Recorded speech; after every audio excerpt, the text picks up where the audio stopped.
Subscribe to the channel. It's easy and fast. Lucas's cell phone vibrated on the dining table, a short, sharp sound that cut through the silence of the house. It was an October evening. The sky outside tinged a melancholy orange, the streetlights reflecting in the puddles left by the afternoon rain. He sat alone, a cup of cold coffee in his hands, staring at the white wall of the living room. The house, which had once felt like home, was now too big, too empty. The vibrating sound of his cell phone brought him back to reality, and he picked it up with a sigh, expecting a trivial message, perhaps about dinner or traffic. But what he read made him freeze. "I'll be late. Don't call me. I'm not your property." The words of Mariana, his wife, hit him like a blow. He reread the message, as if he could find a different tone, a subtext that would soften the coldness. But there was nothing beyond that, a direct, cutting sentence that seemed written by a stranger. "I am not your property." Each syllable echoed in Lucas's mind, bringing with it a mixture of anger, confusion, and something deeper, something he couldn't yet name.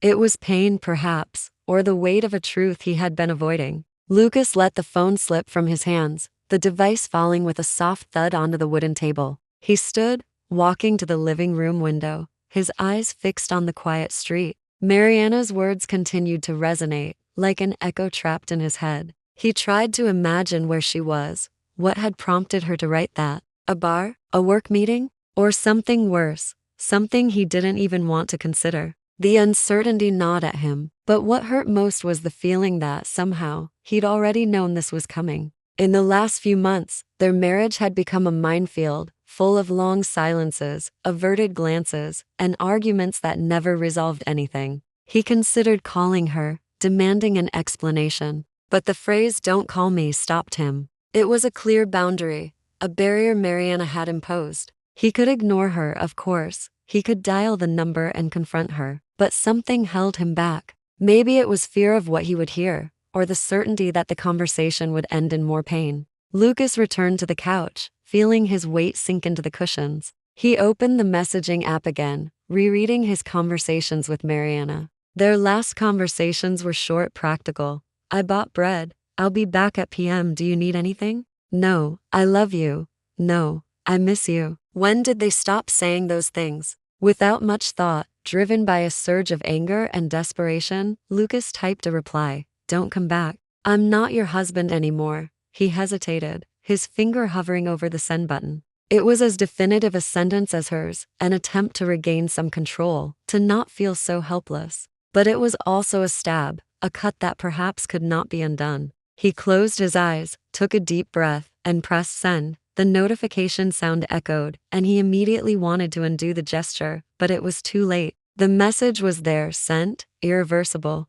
Lucas put down his phone and covered his face with his hands. The house seemed even quieter now, as if even the furniture knew something had changed. He looked around at the remnants of the life they'd built together, the wedding photo on the bookshelf, the colorful vase Mariana brought back from a trip to the Northeast, the blanket draped over the arm of the sofa, where they used to curl up on movie nights. Everything seemed to belong to another life, another version of them. Lucas and Mariana met on a warm spring night 7 years earlier, at a party attended by mutual friends. He was 28, a methodical financial analyst with a dry sense of humor that won over anyone who took the time to meet him. She, 26, was a graphic designer, full of energy, with a smile that seemed to light up any room. The party was packed, the sound of laughter and clinking drinks filling the backyard of a house in the city's bohemian neighborhood. Lucas was leaning against a wall, holding a beer, when he spotted her. Mariana was dancing with a group of friends, her brown hair loose, her eyes sparkling under the colorful lights strung on the trees.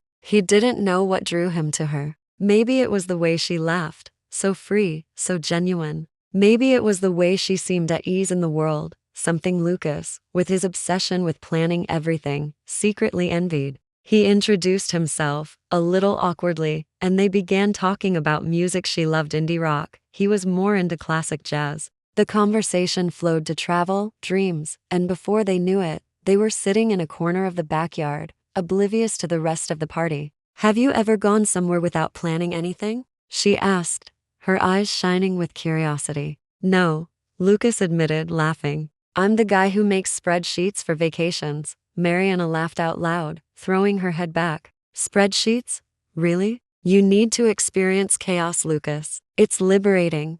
That night, he felt something he hadn't experienced in years, the lightness of being with someone who seemed to understand the world in a different yet complementary way. They exchanged numbers, and in the following weeks, they began seeing each other frequently. Mariana would drag him to alternative bars, street markets, and art exhibitions. Lucas, in turn, would take her to quiet dinners, jazz concerts, or nights at home watching old movies. They balanced each other out, or so it seemed. 3 years later, the wedding came. It was a simple ceremony, in a garden at dusk, with friends and family gathered. Lucas still remembered Mariana's white dress, light and flowing, and the way she laughed when he spilled wine on his shirt during the toast. That day, he looked at her and thought their love was indestructible, that nothing could shake the connection they had built. But time, as he would discover, had a cruel way of revealing cracks. In the early years of their marriage, Lucas and Mariana were the couple everyone envied. They traveled together, planned the future, and laughed at each other's little quirks. Lucas loved Mariana's spontaneity, the way she turned any Sunday into an adventure. Mariana, in turn, valued Lucas's stability, the way he made her feel secure, even on days when the world seemed too big. But their once charming differences began to become sources of friction. Lucas liked to plan every detail of the vacation hotels, itineraries, budgets. Mariana preferred to make decisions on the spot, letting fate guide them. He was meticulous with his finances, always worried about the future. She spent without much thought, trusting that everything would work out. Small disagreements accumulated, like dust on forgotten furniture. The first major crisis came 2 years after their marriage, when Mariana received a job offer in another city, 6 hours away. It was a unique opportunity to lead the design department of a renowned agency. Lucas supported her, but with reservations. He had a good, stable job and didn't want to move. After long talks, they reached an agreement. Mariana would accept the job, and they would maintain a long-distance relationship until she could return or he found a job in the same city. At first, it worked. They talked every day, exchanged loving messages, and planned weekends together. Lucas sent flowers to her office, and Mariana sent funny videos to make him laugh. But distance began to erode their intimacy. The calls became shorter, the conversations more practical. Mariana seemed increasingly involved in her new job, her new friends, and a life Lucas wasn't a part of. He, in turn, began to feel jealous not of any specific person, but of the world that seemed to be stealing his wife. When Mariana returned after a year and a half, something had changed. She was more confident, more independent, but also more distant. Lucas noticed that she no longer shared everything about her day, that she sometimes seemed lost in thoughts she wouldn't share. He tried to get closer, but his attempts often came off as demands. "Why didn't you tell me this before?" Or "You never have time for us." The words, meant to reconnect, sounded like accusations. Mariana, on the other hand, felt the weight of Lucas's expectations. She loved her husband, but she was beginning to feel suffocated. His every question felt like an attempt to control her, to trap her in a version of herself she no longer recognized. She wanted space, the freedom to be who she was becoming, but Lucas seemed to want the Mariana of before, the one who depended more on him. In the months leading up to the fateful message, Lucas and Mariana's relationship became an exercise in forced cohabitation. They still shared the same house, the same bed, but the intimacy had vanished. Meals were silent. Their eyes rarely met. Lucas worked late, using the office as a refuge. Mariana went out frequently, whether for work meetings or to meet friends, as if being at home were a burden. One night, about a month earlier, they had an argument. Lucas still couldn't forget. Mariana had gone out with work colleagues and returned late, around midnight. Lucas, who had been awake waiting, couldn't hide his irritation. "Where were you?" he asked, his voice thick with tension. "With Clara and some friends from work," Mariana replied, taking off her shoes without looking at him. "I already told you I was going out. You said you'd be back at 10. "It's midnight, Mari." She stopped, turning to him with a weary look. "So what? I'm an adult, Lucas. I don't need to give you a report on everything I do." "It's not a report. It's respect," he retorted, raising his voice. "I'm here, worried, not knowing where you are, who you're with, then stop worrying." She interrupted, her eyes flashing. "I'm not your daughter, Lucas. I don't need you watching me. The argument ended with Mariana locking herself in the guest room and Lucas spending the night on the couch. The next morning, they acted as if nothing had happened, but the silence between them grew even heavier. Lucas began to realize he was losing Mariana, but he didn't know how to stop it. The more he tried to get closer, the further she retreated. While Lucas stared at the emptiness of the house that October night, Mariana was in a bar a few miles away, sitting with Clara, her coworker. The place was full, the sound of conversation and laughter mingling with the ambient music. Mariana held a glass of beer, swirling it absently, her cell phone on the table, its screen dark. She knew Lucas had read the message, but she wasn't expecting a response. She didn't want one. The phrase, "I'll be late, don't call me, I'm not your property," had been a rant, a scream stuck in her throat that finally found its way out. Clara, noticing Mariana's distant gaze, tilted her head. "Is everything okay? You seem like you're on another planet," Mariana sighed, taking a sip of her beer. "I just texted Lucas. I guess I was a little harsh." "What did you say?" Clara asked curiously. "That I'd be late and that he shouldn't call me. And that I'm not his property." Clara's eyes widened in surprise. "Wow, Mari, this is heavy. What's going on?" Mariana hesitated. How could she explain something she didn't even fully understand? "I don't know, Clara. It's like he wants to put me in a box. He wants to know where I am, what I'm doing, who I'm with. And I know he doesn't mean any harm, but I feel suffocated.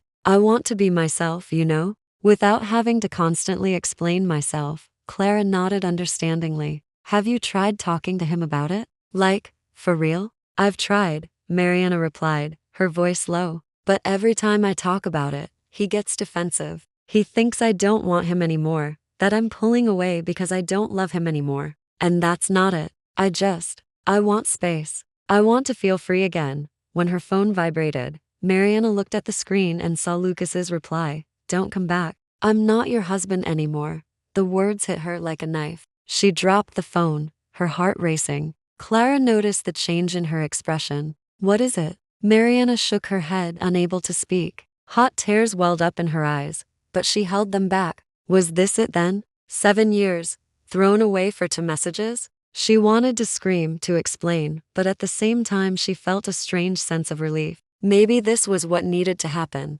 Maybe, deep down, she already knew the end was near. For the next few days, Lucas and Mariana didn't speak. He stayed home, working mechanically, avoiding her belongings. Mariana stayed at Clara's house, trying to figure out what she was feeling. The silence between them was deafening, but neither of them knew how to break it. Lucas began revisiting the past, searching for clues as to what had led them to this point. He remembered an incident about a year earlier that might have been the beginning of the end. Mariana had gone out with coworkers, something she rarely did. Lucas, feeling left out, sent several messages asking where she was and with whom. When she arrived home late that night, the two argued. "Don't you trust me?" Mariana asked, her voice shaking with frustration. "It's not a matter of trust, Mari. It's just that I don't know who you are anymore. You're always so distant, so busy with your new life. And I'm here waiting."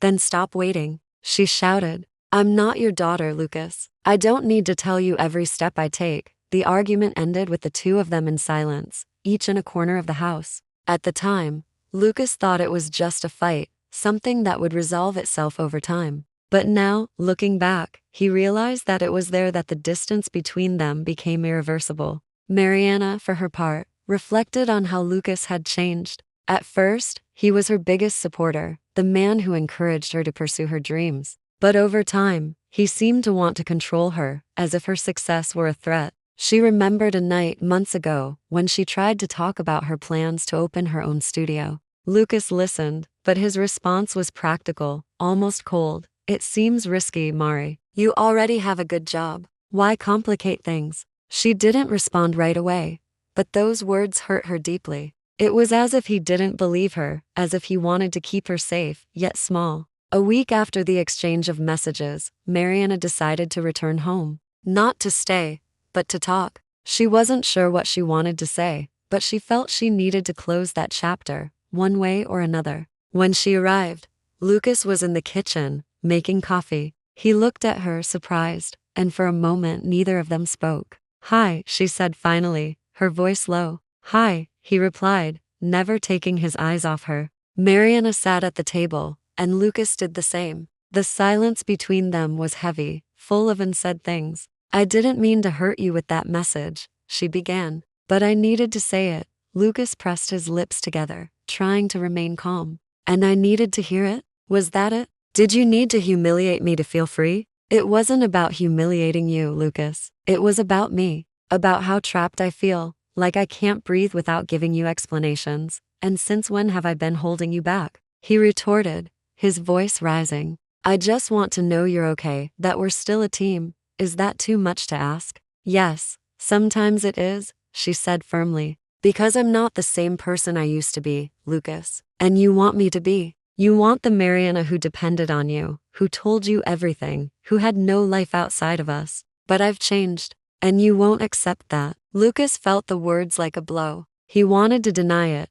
tell her she was wrong, but something in her voice made him hesitate. Maybe she was right. Maybe he really was trying to hold on to her, afraid of losing her to the world. "So that's it?" he asked, his voice hoarse. "You want to end it all because I love you too much?" Mariana shook her head, her eyes brimming with tears. "It's not about love, Lucas. It's about space. About us being two people who choose each other, not who are tied down. I love you, but I can't be your property." The words echoed, the same as the message that changed everything. Lucas looked at her, trying to find the woman he once knew, but saw only someone who needed to be free. And for the first time, he understood that maybe loving her meant letting her go. The conversation ended without a clear decision. Mariana took some things and returned to Clara's house. Lucas stayed at the house, trying to process everything. In the days that followed, he began to reflect on himself, on how his insecurities had shaped their relationship.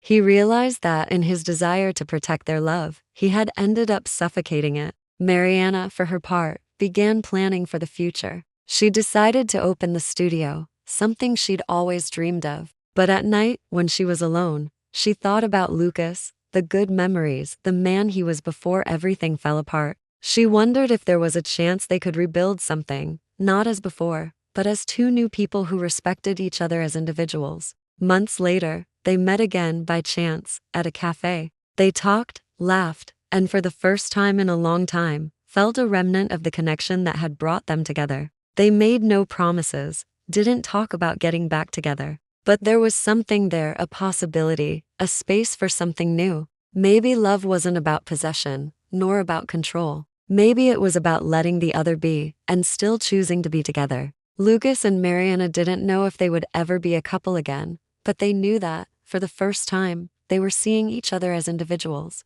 And this, in some way, was the beginning of something bigger. Thanks for confirming. I'll continue the story, expanding it to cover approximately 700 words, keeping the narrative in a flowing text, with realistic dialogue, flashbacks, detailed descriptions, and a deeper exploration of the themes of love, control, independence, and rupture. As I've written about to 500 words, I'll pick up where I left off, adding more scenes, exploring supporting characters, deepening Lucas and Mariana's inner conflicts, and developing the emotional arc until the finale. To facilitate delivery, I'll continue sending it in sections, but the narrative will remain cohesive. If you prefer to receive the full text at the end or want specific adjustments such as more emphasis on an event, character, or tone, just let me know. The days after the kitchen conversation were a blur for Lucas. He would wake up early, drink black coffee, go to work, and return to a house that increasingly felt like a museum of memories. Every corner held a fragment of the past. The mirror where Mariana applied makeup before going out, the closet with her clothes still hanging, the notebook where she scribbled ideas for design projects. Lucas avoided touching these objects, as if touching them would erase what little remained of her. At the office, he threw himself into his work, reviewing spreadsheets and reports with obsessive precision. His colleagues noticed the change. The Lucas who once made discreet jokes during lunch now barely spoke. Raphael, a close friend from work, tried to strike up a conversation one afternoon over coffee in the company break room. "Is everything okay, man?" Raphael asked, stirring his coffee with a spoon. "You look like you lost your dog." Lucas gave a half smile, more out of politeness than desire. "Just tired. Lots of work." Raphael raised an eyebrow, clearly unconvinced. "I know. And Mariana? How are you? You haven't mentioned her in a while. Her name was like a stab wound. Lucas hesitated, staring at his coffee cup as if it held the answers. We're going through a difficult time. Raphael nodded, not pressing. If you need to talk, just ask. Sometimes letting it out helps. Lucas thanked her, but said nothing more. He didn't know how to explain what he was feeling, the mixture of anger, guilt, and longing that consumed him. Part of him wanted to blame Mariana, say she had changed, that she had pushed him away. But another, more honest part admitted he was also partly responsible. Maybe he had been too demanding, too controlling. Maybe, deep down, he was afraid she no longer needed him. Meanwhile, Mariana spent her days at Clara's house, trying to find a balance between grief and freedom. Clara was a longtime friend, someone who had known Mariana since their college days, when they shared a small apartment and dreamed of great careers. Now, Clara worked at the same agency as Mariana, and her home became a temporary refuge. The two spent their evenings talking, drinking wine, and trying to unravel what had happened to Mariana's marriage. Do you think he cheated on you? Clara asked one night, as she cut a piece of cheese to accompany her wine. Mariana frowned, surprised by the question. No, I don't. Lucas isn't like that. He's predictable, you know? Not in a bad way, but he's not one to do impulsive things. Then why are you so distant from him? Clara insisted, leaning back on the sofa. You said yourself you're not the same person anymore. What changed? Mariana took a sip of wine, considering the question. She remembered how she felt in the early years with Lucas, free, loved, secure. But over time, something changed. Working in the other city transformed her. She discovered she could be more than someone's wife, more than just one half of a couple. She wanted to create, take risks, be herself, without the weight of Lucas's expectations. But how to explain this without sounding selfish? It's not that I don't love him, she said finally. It's just that I don't know who I am when I'm with him anymore. He wants me to be the Marian I used to be, the one who told him everything, who needed him for everything. But I'm not that person anymore. And every time I try to be who I am now, he thinks I'm distancing myself from him. Clara listened silently, shaking her head. And have you thought about what you want? Like, really? Because sending that message was harsh, Mari. You practically said you don't want him in your life anymore. Mariana lowered her gaze, feeling the weight of Claire's words. I know, but I was so tired, so suffocated. I don't know if I want to end it all. I just know I can't go on like this. That night, lying on Claire's sofa bed, Mariana stared at the ceiling and tried to imagine the future. She saw the studio of her dreams, with walls covered in sketches, enthusiastic clients, projects that challenged her. But somewhere in her mind, she also saw Lucas, his shy smile, the way he hugged her on cold nights, the way he always knew when she needed an extra coffee. She wondered if it was possible to have both, the freedom to be herself and the love she still felt for him. As the days passed, Lucas began revisiting old memories, as if he could find the answer to what went wrong. He remembered a trip they took together, in their second year of marriage, to a small coastal town. It was winter, the beach was nearly deserted, and they walked hand in hand along the sand, the cold wind ruffling Mariana's hair. Are you cold? He asked, noticing she was shivering. A little, she admitted, laughing. But it's worth it. Look at this, Lucas. It's perfect. He looked out at the gray sea, the waves gently crashing, and thought that perfection wasn't the landscape, but the fact that he was there with her. They spent the afternoon exploring the city, popping into craft shops, eating fried fish at a seaside restaurant. That night, in the hotel room, Mariana snuggled against him, and Lucas felt like he could spend his whole life like that. Have you thought about the future? She asked, her voice sleepy. Every day, he replied, stroking her hair. I want a house with a yard, a dog, maybe some kids running around. And you, always by my side. Mariana laughed, squeezing him tighter. Sounds good, but leave room for some adventures, okay? I don't want to be just a housewife. Never, he promised. You'll be the most incredible designer in the world, and I'll be in the front row applauding you. The memory was so vivid that Lucas felt a tightness in his chest. Where had that promise gone? When had he gone from being the man who cheered her dreams to the one who tried to keep her safe, controlled? He thought about the job offer that had taken her to another city, the way he'd supported her, but with reservations. He didn't want to admit it at the time, but he felt jealous, not of another man, but of the life she was building without him. Mariana, for her part, was also revisiting the past. She remembered one night, shortly after returning from another city, when she tried to tell Lucas about a project that excited her.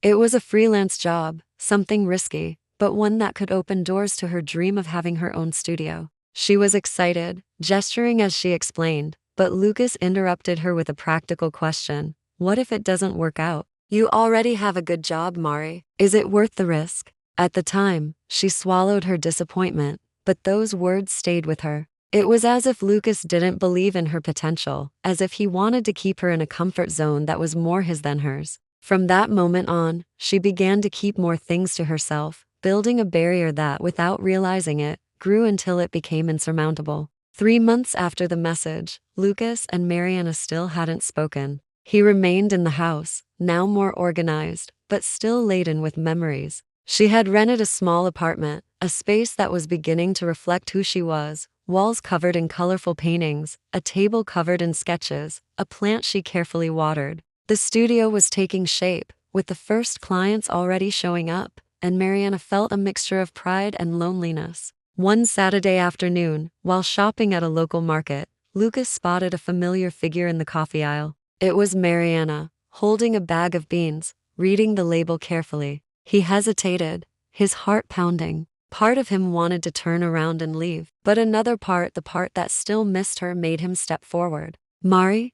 He called, his voice hesitant. She looked up, surprised. For a second, they just stared at each other, as if trying to recognize each other after so long. Lucas, she said, a shy smile appearing. I didn't expect to find you here. Neither did I, he replied, rubbing the back of his neck, a nervous habit she knew well. How are you? They began chatting, at first about trivial things, the coffee she'd chosen, the rainy weather, the city traffic. But gradually, the conversation turned to something more personal. Mariana told her about the studio, her first projects, the adrenaline rush of making something her own. Lucas listened attentively, and for the first time in a long time, didn't interrupt with practical questions or cautious advice. He just smiled, genuinely proud. It sounds amazing, Mari, he said sincerely. I always knew you were going to do something big. She looked at him, surprised by his tone. Thanks. And you? How are you? Lucas shrugged, trying to keep it light. Going, work, home, routine, but I'm trying to figure out a few things. About me, about us. The silence that followed wasn't uncomfortable, but charged with possibility. They decided to have coffee together, right there in the market, which had a small cafe in the corner. Sitting across from each other, with steaming cups between them, they talked as they hadn't in years. They laughed about old memories, shared small pieces of the present. They didn't talk about the message, nor about the end, but there was something in the air, a spark, a chance for something new. That night, Lucas returned home feeling something he hadn't felt in months, hope. It wasn't a naive hope that everything would go back to the way it was, but the possibility of something different. He began to reflect on Mariana's words, on how he had made her feel trapped. For the first time, he admitted that his love, though genuine, sometimes manifested as control. He wanted to protect her, but he ended up suffocating her.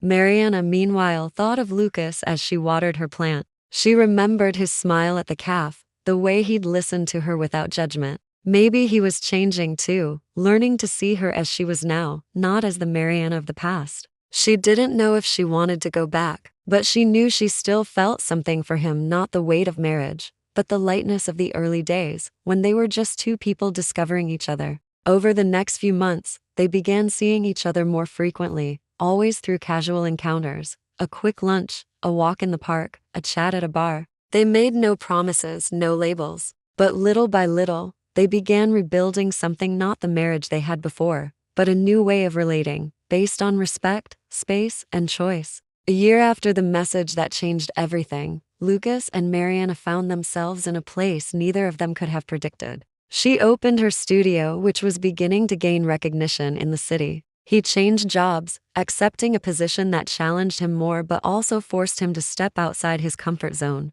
They didn't live together, but they saw each other regularly, like two friends who knew there was something more there, waiting to be discovered. One spring night, exactly 7 years after the party where they met, they found themselves in a bar similar to the one from so long ago. The music was loud, the lights colorful, and Mariana laughed as she remembered how clumsy Lucas had been that first night. "Do you still make spreadsheets for vacations?" she asked jokingly. "Only for the important ones," he replied, with a smile. "But I've learned to leave room for chaos," she smiled, raising her glass in a toast. "To chaos then, and to freedom, and to love," he added hesitantly. "But only if it's real," they toasted, and for the first time in a long time, they felt like they were in the same place, not as each other's property, but as two people who chose to be together. The future was uncertain, but for once, that didn't seem like a problem. "Understood. I will continue the story, progressing to reach the total of approximately 700 words,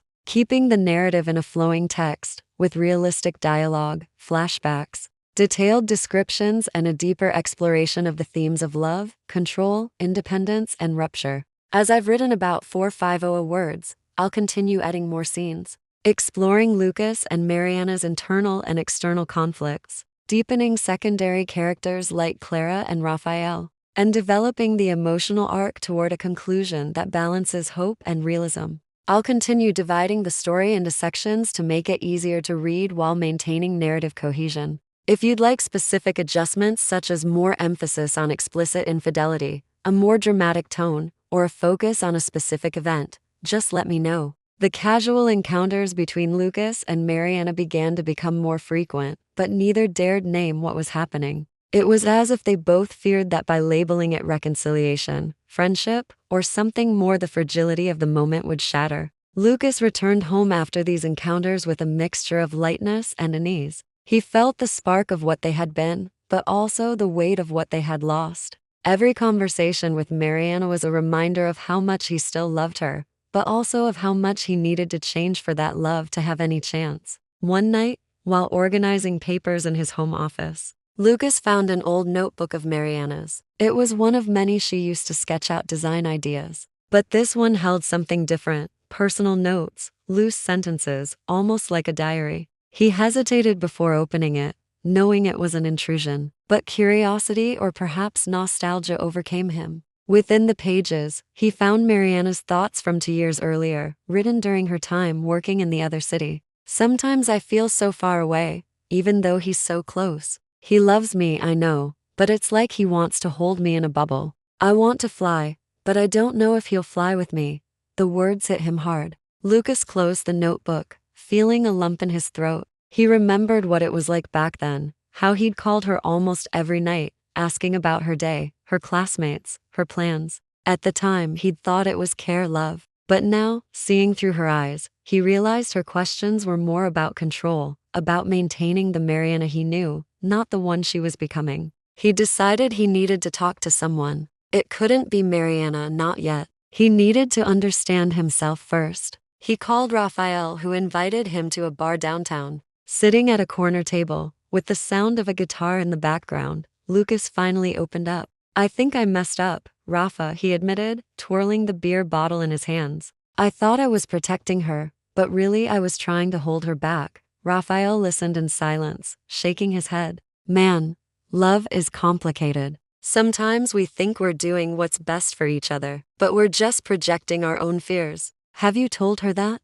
That you see where you went wrong?" Lucas shook his head. "I don't know how. What if she doesn't want to hear it? What if she's already moved on?" "You won't know if you don't try," Raphael said practically. "But first of all, you need to know what you want. Do you want her back? Or do you just want to rid yourself of the guilt?" The question stayed with Lucas for the rest of the night. He wanted Mariana back, he was sure of it. But he didn't want the Mariana of before, the one he idealized. He wanted the Mariana of now, with her independence, her dreams, her strength. And for that, he needed to be someone different, too. While Lucas struggled to understand his own mistakes, Mariana dove headfirst into a new chapter in her life. The studio was starting to take off, with 2 regular clients and a major project underway for a local brand. She spent long hours in the makeshift office in her apartment, sketching, tweaking layouts, and emailing suppliers. It was exhausting, but also liberating. For the first time in years, she felt like she was living for herself,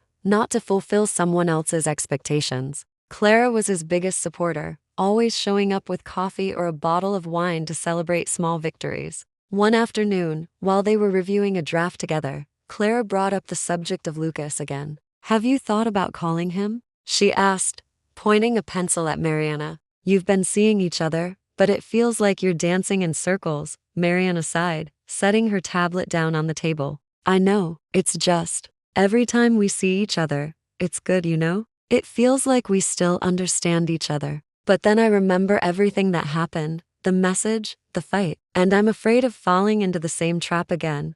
"What if it's not the same trap?" Clara suggested. "What if you both learn something from all this?" Mariana laughed, a little bitterly. "Are you becoming a romantic now?" "No, I'm realistic," Clara replied, smiling. "But I see how you get when you talk about him. There's still something there, Mari. The question is, do you want to find out what it is?" Mariana didn't answer right away, but the question kept echoing. She thought about Lucas often, especially on nights when the apartment felt too big. She remembered his small gestures, the way he always left a cup of coffee ready for her in the morning, or how he laughed at her bad jokes. But she also remembered the weight of the arguments, the feeling of being watched, judged. She wanted to believe he could change, but she still didn't know if she could trust him. A flashback came to Mariana one night as she gazed out her apartment window. It was a memory of a year after their wedding, when she and Lucas decided to renovate their house. They spent weeks painting walls, choosing furniture, and discussing colors and textures. One afternoon, while painting the living room, Mariana ended up smudging blue paint on Lucas's face. He laughed, grabbed the paintbrush, and retaliated, and within minutes they were both covered in paint, giggling like children. "You're terrible at this," Lucas joked, wiping a smudge from her face. "And you're too methodical," she retorted, laughing. "Relax, the wall will look beautiful, even with a few smudges." He pulled her into a hug, still laughing, and they fell to the floor, surrounded by paint cans and rollers. In that moment, everything seemed perfect. They were partners, equals, building something together. But now, looking back, Mariana realized that even then, there were signs of what was to come. Lucas insisted on following a plan for the renovation, while she wanted to improvise. He wanted everything perfect and controlled. She wanted freedom, even in her mistakes. Perhaps the problem wasn't love, but the way they lived it, he trying to hold on, she trying to escape. Lucas, for his part, remembered another night, months before the fateful message. Mariana had come home excited, telling him about a client who had praised her work. She was radiant, her eyes shining, and Lucas wanted to share in that joy. But instead of just listening, he asked, "And how are you going to balance this with your regular job? Isn't it getting too much?" The sparkle in her eyes dimmed, and she replied in a more dry tone, "I can handle it, Lucas. No need to worry." At the time, he didn't understand why she remained distant for the rest of the night. But now, he saw clearly, every question he asked, every attempt to protect her, was a way of doubting her, of limiting her. He wanted to change that, but he didn't know where to begin. 6 months after the message, Lucas and Mariana decided to meet intentionally, not by chance. He invited her to dinner at a restaurant they'd frequented when they first started dating, a small place with wooden tables and flickering candles. Mariana hesitated before accepting, but something in his voice, a mix of humility and hope, made her say yes. When she arrived, Lucas was already there, sitting at a corner table. He stood up, a little nervous, and they greeted each other with a shy hug. Dinner began with light conversation about work, friends, and the city. But gradually, the inevitable topic surfaced. "I read one of your notebooks," Lucas confessed, looking at his plate. "I shouldn't have, I know, but I read what you wrote when you were in the other city. About feeling trapped." Mariana fell silent, surprised. "And what did you think?" she asked, her voice cautious. "That I was an idiot," he said, with a sad laugh. "I thought I was protecting you, but I was suffocating you. And I'm so sorry for that, Mari. I really am." She looked at him, searching for signs that it was just talk, but saw sincerity in his eyes. "I made mistakes too, you know," she admitted. "I pulled away, kept things to myself, instead of speaking up. Maybe because I was scared too, afraid of losing who I was becoming, but also of losing you." The silence that followed was different, not heavy, but full of understanding. They continued talking, not about the past, but about the present, who they were now, what they wanted. Lucas talked about his new job, about how he was learning to let go of control. Mariana talked about the studio, about the challenges and joys of building something of her own. When they left the restaurant, the night was cool, the stars visible in the sky. They walked together to her car, unhurriedly. "What now, Mari?" Lucas asked, stopping beside the car. "What do we do with this?" She smiled, a smile that mixed nostalgia and hope. "I don't know, but I think we can find out, one day at a time." Over the next few months, Lucas and Mariana continued seeing each other, but in no rush to define what they were. Sometimes they were like friends, sharing laughs and stories. Other times, there was something more, a touch of hands, a look that lingered too long. They were learning to know each other again, not as husband and wife, but as two people who chose to be there, without strings attached, without possession. Mariana officially opened her studio with a small party that brought together friends, clients, and to her surprise, Lucas. He appeared with a bouquet of flowers, the same kind he'd sent her in the early years. "For luck," he said, handing her the flowers. She laughed, accepting the gesture. "You're getting sentimental, huh?"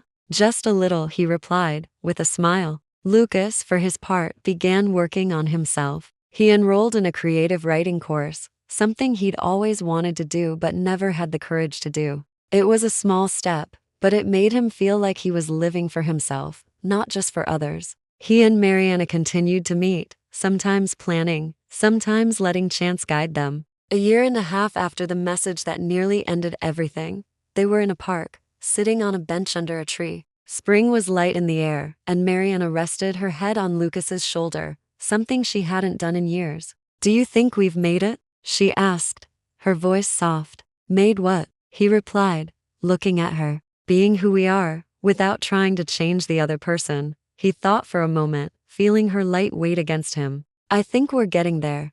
They didn't know what the future would bring. Maybe they would be a couple again. Maybe they would remain friends with a deeper bond. But for the first time, it didn't matter. They had learned that love wasn't about possession, nor about control. It was about letting the other be, and still choosing to be together. And for that moment, that was enough. Subscribe to the channel, it's easy and fast.